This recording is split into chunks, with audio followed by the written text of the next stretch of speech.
Please light the curtain.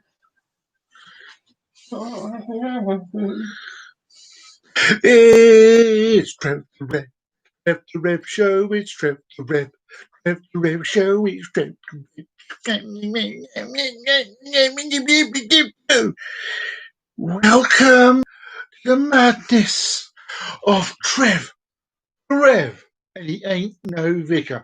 Welcome to the show. Sit like that because it blocks out the light from the window. And it also, unfortunately, blocks out Ross. Anyway, it's Trev the Rev. I'm Trev the Rev. Welcome to the show. And Kachunga, my friends, Kachunga. And with me, as you can see over my shoulder, looking round the corner of my shoulder, is the Lady Ross. Hello. What a fun day we've had. You should be going, hello. What a fun day we've had. We've had a nightmare day. We really have. And why? What? I'll tell you in a second. I'll tell you in a minute why we've had a nightmare day. But before we get there, I need to do my usual things. My usual things. If you've enjoyed the show, please hit that thumbs up button.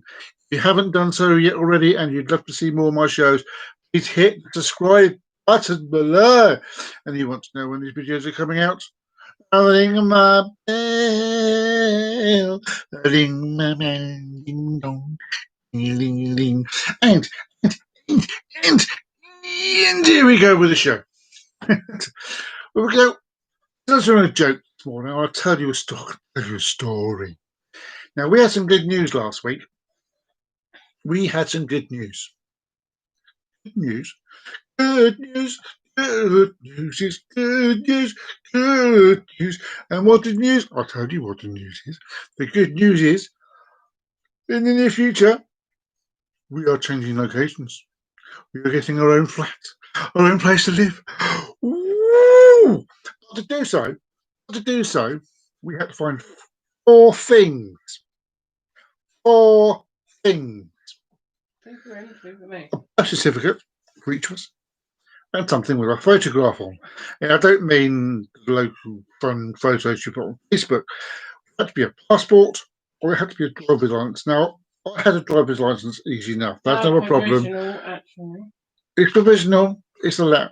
It has my face on it. It's happy. So we're looking through things today. And we've got a red box up there, you see, with all important stuff in it. So the first thing I pulled it down. And inside was my birth certificate. Woo! And that's when things went crazy. Now, we didn't know if Roz actually had a birth certificate. We didn't know. We did know Roz has a passport. But the problem with Roz having a passport is we did not have a clue where it was. We've had a tornado hit our rooms looking for a frigging passport. Now, I found 2 passports. Not the right one. No, I found my granddad's passport and I found my passport. And being the man that I am, I'll even show you a photo, if you can see it clear enough, of me in this. Look, you see it? That's me when I was looked cute. I had hair in those days. I don't know about the cute bit. So yeah, I found those, and we have had a tornado hit this place. Our cat has been going from room to room, going, "I want somewhere to sleep," and you keep making a noise and pressing me out. And yes, then we gave up. We said, "Look, we'll leave it alone, and we'll look Monday for it." So Ross went in the other room to make a cup of tea. As she's making a cup of tea, she found her passport. She wasn't looking for it and found the passport. I mean, really? I was going through a drawer. And not just that, she found her birth certificate as well. I found that this morning. We still found it as well. So we have now got a birth certificate. We have now got a passport. Aruga! Yes, good times. Good. Good times. And now we are going to the topic of the day. Normally Roz knows what we talk about. I have the schedule. Because I cleverly put on the screen random interesting things, Roz doesn't know what I'm talking about. Now, what I am talking about is something called Philadelphia experiment. Now, allegedly... Now, do you mean Philadelphia cheese? No, I do not mean Philadelphia cheese. I don't even mean that frigging film that Tom Hanks starred in. Oh, the madness has started already. Oh, yes, allegedly, in the fall of 1943, I don't mean 1984 when the Philadelphia experiment film was out. This is in the middle of World War II. Allegedly, in the fall of 1943, a US Navy destroyer was made invisible and teleported from Philadelphia, it's the name the Philadelphia experiment, Pennsylvania, Norfolk, Virginia, and no, not Norfolk, England. That would have been that would have been good, wouldn't it? Teleport it from America to England. Hey! In an incident known as the Philadelphia experiment. Records in the Operational Archives branch of the Naval Historical Branch of the Historical Center have been repeatedly searched. No documents have ever been located which confirm the event or any other attempt such as achievement. The ship involved in the experiment. Don't mind, my notes are just this side of the camera. That's why you see me looking over this way now, then, so I know what I'm talking about. Glad somebody knows what he's talking about. I found 2 passports. Not the right one. That's that's beside the point. That is completely beside the point. Would you agree with that? It's quite Anyway, the ship involved in the experiment was supposedly the USS Eldridge. Operational Archives have reviewed the deck log and war diary from Eldridge commissioning of 27th August 1943 at the New York Navy Yard through December 1943. The following description of Eldridge activities are summarised from the ship's war diary. Leave the curtain alone. I haven't touched it. It moved. It moved, you know. It moved. The window is open behind the curtain, so it might When it sailed to Bermuda from 18th September, the ship was in the vicinity of Bermuda undergoing training and sea trials until the 15th of October, when Eldridge left in a convoy for New York, where the convoy entered on the 18th of October. Eldridge remained in New York Harbor until the 1st of November, where he was part of the escort for convoy UG5-23, the New York section. On the 2nd of November, the convoy entered Naval Operational Base, Norfolk. On the 3rd of November, Eldridge and convoy UG5 left for Casablanca. Play it again, Sam. Where it arrived on the 22nd of November. On the 29th of November,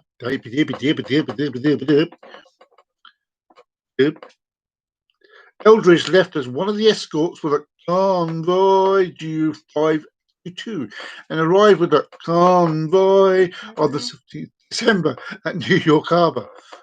We got a great big convoy driving through the night. That's one going, convoy. Yeah.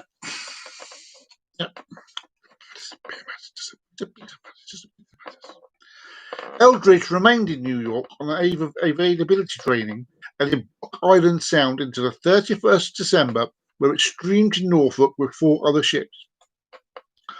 During this time frame, Eldridge was never ever in Philadelphia. There's problems already coming up. This thing they're saying it teleported. It sounds a bit suspicious, doesn't it? Sounds a bit suspicious. On October the 28th, 1943, an experiment was conducted at the Philadelphia Navy Yard. This event, appropriately enough, became known as the Philadelphia Experiment, not the Philadelphia Cheese Experiment. A Navy escort destroyer named the DE-173, also known as the USS Eldridge, with hundreds of tons of electrical equipment aboard lay its dock. Scientists on shore started the experiment, which involved Albert Einstein unified field theory, a completed version appearing in the period 1925-27, withdrawn as a complete revised theory, returned in 1940. The return of the result of the experiment was brain rattling. When you shake your head, your baby's going roll, roll, roll, roll. Roll, roll, roll, roll, roll, roll, roll, roll, roll, roll, really. The ship faded rapidly from sight as a foggy green mist and completely vanished. Speechless amazement struck the wide-eyed scientists ashore. Then, after a few minutes, another account making that seconds, the ship reappeared where it had formerly been, to its Philadelphia dock, and regained its visibility. You can't see. That's what the boat did. It went, you can't see me. So not only had it successfully become invisible, it also been teleported. The ship's disappearance, so had everything about. Did it really turn invisible? Did it just teleport? That makes more sense, doesn't it? It didn't turn invisible, it just teleported. That makes more sense. I don't know, it makes more sense. You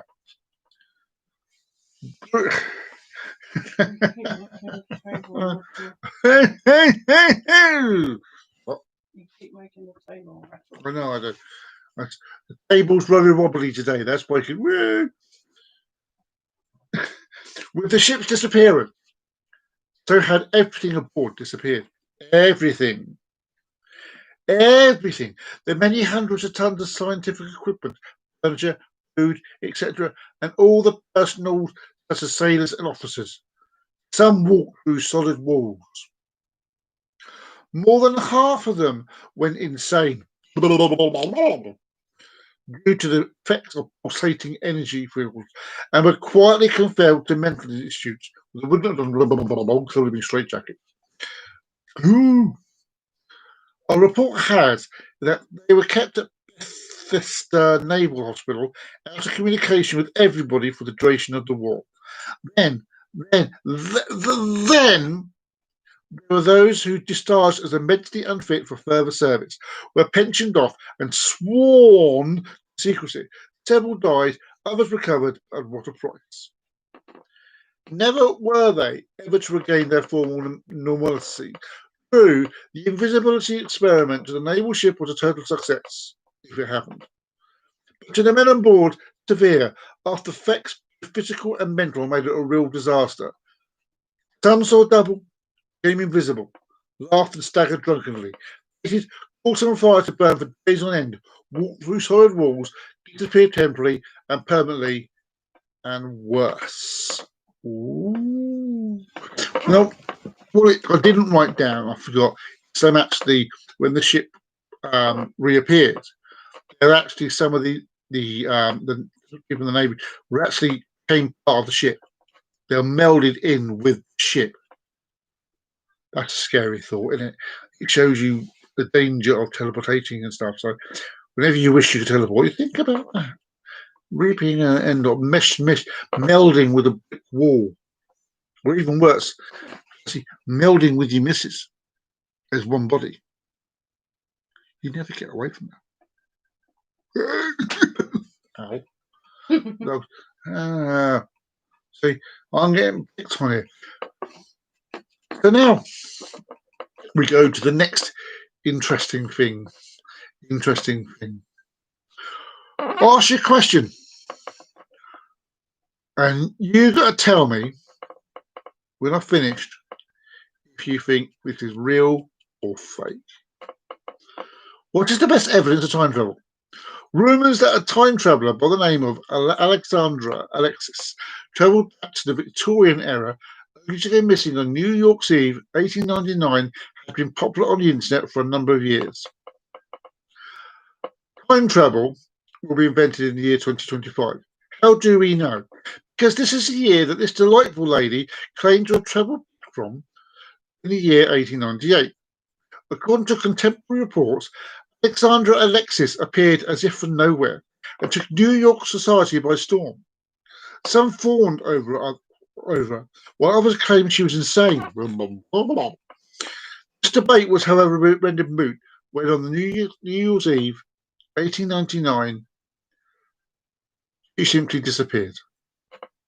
So there you go. Do you think that's a real story, or do you think it's fake?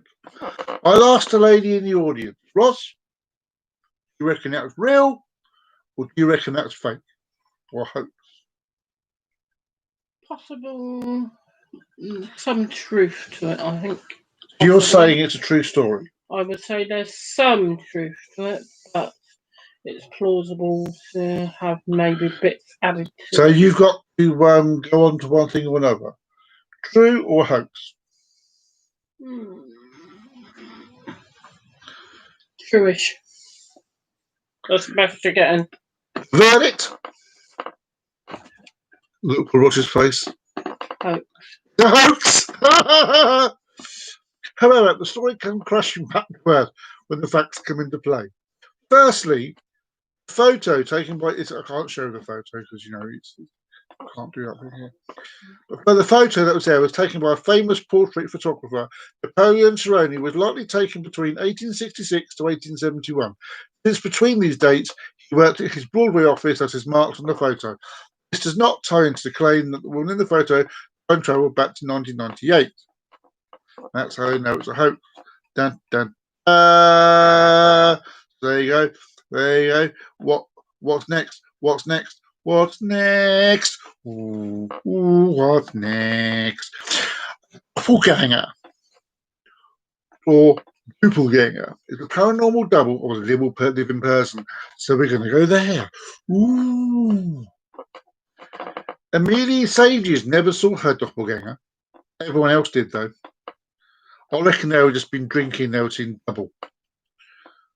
American writer Robert L. Owen, who has told the story of Judy von Goldenstuhl, the second daughter of the Baron Goldenstuhl, in 1845, when von Goldenstuhl was 13, he attended Passionate von Nuckel as the exclusive girls' school near Walmart in what is now Latvia. Seiji worked in an exclusive girls' school. She was a very good teacher. Ooh, yes, miss. An apple. But for some reason, she kept moving from one job to another. In 16 years, she had changed positions, and not in that way. She had changed positions an impressive 19 times. In 1845, the school found out why.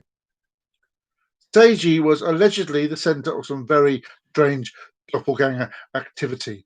Her spectral twin was first seen during a class as 13 students witnessed the doppelganger standing by Seiji's side, mirroring her movements. Next, it stood beside her as she ate, pantomiming her movements. Seiji herself was completely oblivious to the apparition, despite the fact that everyone else could see it.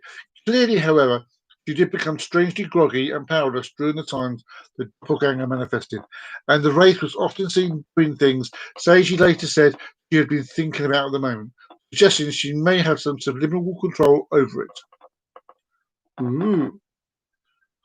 Soon, the doppelganger ventured beyond Seiji's immediate vicinity. At first, it appeared to a classroom for the students. Well, where else would be in the classroom? Sitting calmly in the teacher's chair, while Seiji herself was outside working in the garden. The account goes like this. Witnessed by nearly 50 people, students were intensely working in their sewing class, as girls do. What girls are taught at school, how to sew. while another teacher sat at the front of the room reading a book. The teacher there to ignore the students and read a book. Outside the window, the students could see Emily working in the garden. The supervising teacher stood up and left the room. Seconds later, Emily walked in and sat down in the empty chair. Students saw nothing above it until one gasped and pointed out the window where Emily was still working in the garden. Two of the students stood and approached the doppelganger and, being quite brave, reached out and touched it. Ooh. They said it looked like Emily Sagey in all respects, except when they ran their hands through the intensity, they said it felt empty, like the stuff cobwebs are made of. Later, Emily Sagey had told school officials she indeed had been outside picking flowers in the garden. Picking flowers and something else. She had not seen the doppelganger. In fact, Emily had never once seen her twin, but had in fact wished to herself that she was in the classroom supervising the sewing class.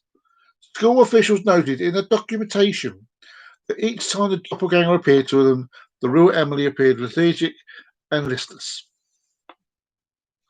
The few people who dared to approach the doppelganger found out they could pass through it. It had a texture that reminded them of thick fabric. Time went by and the apparition became a permanent fixture of the school's life, freaking people out on a regular basis. The girls, concerned parents, started removing their children from the school. Although Sadie was a model employee, on all non-paranormal counts, the headmistress had no option but to fire her and a ghostly double. Parents complained about the ghost, and Emily was suddenly dismissed from her job. So, there you go. There's that one as well. There is that one as well. Did you enjoy those unusual things? Unusual things. Let me know. Let me know if you enjoyed them. Just leave a message down below. You can write things down below and join in with the conversation. And let me know if you enjoyed those because I can bring more to it. And now, we're going to go. We're going to unusual facts. My series I've been doing unusual facts about. Now, I thought I did America a little while ago. So this time, I thought I would do Canada. Now, I'm hoping you can see Roz. Because I like seeing Roz's reactions when I do these unusual facts. So are you ready, Roz? Are you ready, Roz? Did you know Canada is actually a very fascinating country? This isn't quite the did you know bit, this is the start. It is the biggest global exporter of unusual food products. One of its territories fills with snakes in May, and few people live in the country. Compared to the rest of the world, keep reading, keep listening to find out more surprising facts about Hey Canada. You ready? We'll begin. Did you know Santa Claus is Canadian? Canada's immigration minister declared in 2012 that Santa Claus was indeed a Canadian citizen. Ooh. Also suggested this is why his signature look is a red and white suit, the colours of Canada. To send letters to Santa, children can use this address. Santa Claus, North Pole, ho ho ho, Canada. Honestly, honestly, honestly. Did you know? Did you know Manitoba? Manitoba. That's Manitoba. Manitoba is snake territory. Must be where the rest of the snake comes from. Although most people would believe Australia is the snake capital of the world, Manitoba actually has the world's largest concentration of snakes. In May, around 70,000 snakes come out of hibernation in the Prairie Province. The most popular breed is the red-sided garter snake, also like the red-sided corset snake. Did you know? Did you know? Churchill in northern Manitoba is the world's polar, polar bear capital. So we had snakes, now it's polar bears.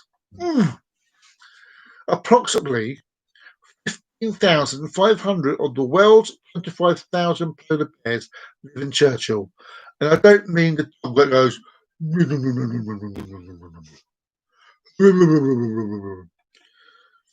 Because this has access to the frozen Hudson Bay, which is where they live in winter.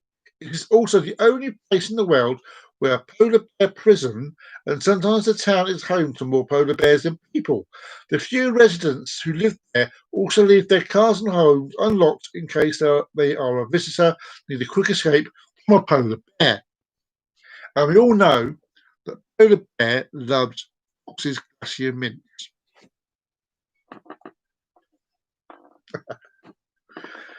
Did you know of the world's maple syrup, 71% comes from Canada? I like to get Ross's reactions to it, but she's off camera again. Hmm. What is most fascinating is that the 91% of maple syrup production occurs in Quebec alone.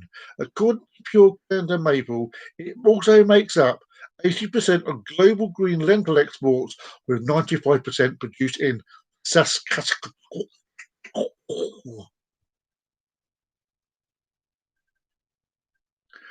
Did you know, Ross, did you know? Quebec Did I City know? is the first in more ways than one. 49, I was just about to say 1965. No, in 1695, Quebec City fortifications reached nearly 4.6 kilometres, 2.9 miles in length. Quebec City is not only the only walled city north of Mexico, it was also the first city in North America to become a UNESCO World Heritage Site. Heritage Site.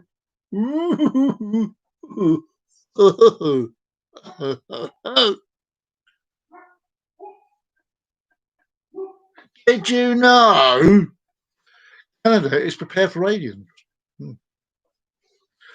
Canada is the first country in the world to create a landing pad specifically for UFOs. It's located in St. Paul's Cathedral in London. No, no, no. It's located in St. Paul, Alberta, and was opened in 1967. Even Canada's Minister of National Defence at the time, Paul Heyer, was there for the unveiling. The platform weighs just over 130 tons, and the concrete structure actually contains a time capsule to be opened in 2067. There you go. There you go. Bye bye, folks. I think she's going.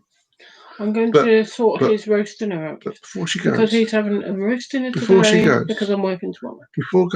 in Taskmaster style, did you know?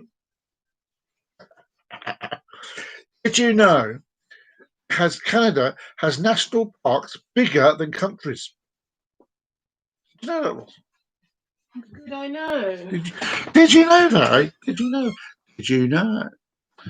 Located in both northeastern Alberta and southern Northwest Territories, Wood Buffalo National Park is the country's largest national park at 44,877 square kilometres, and the world's second largest national park.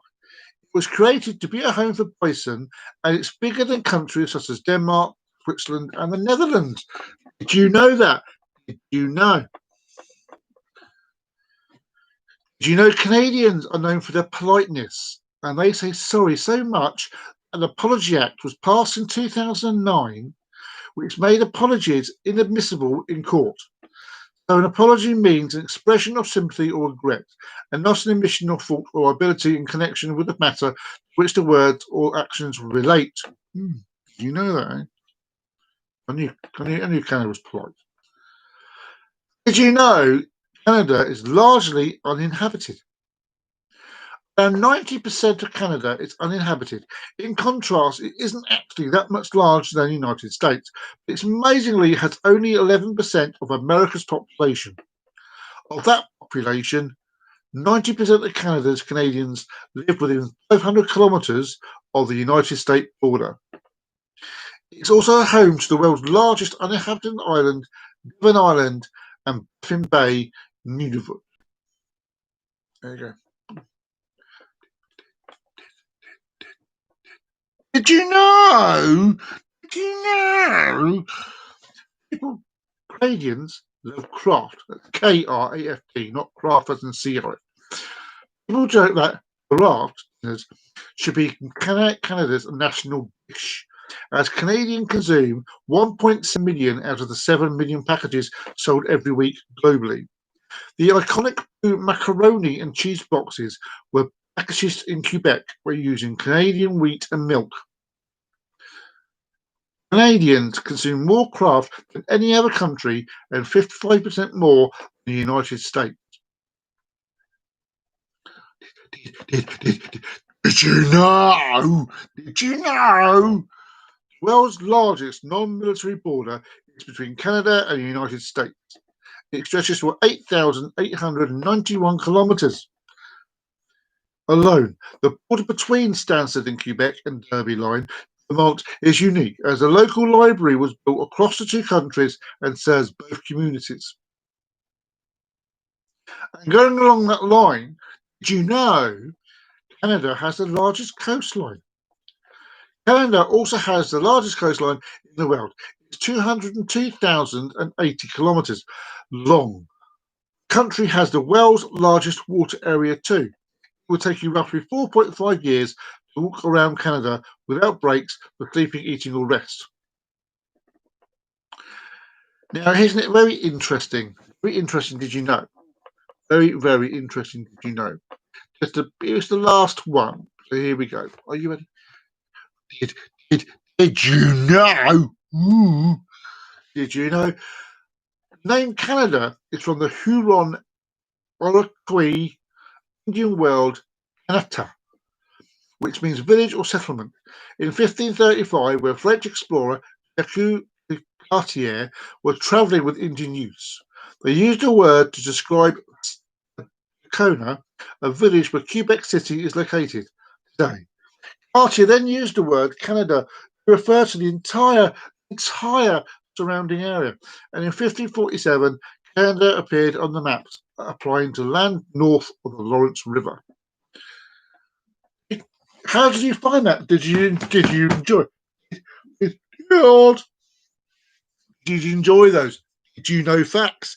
Let me know which ones you thought were interesting. Let me know.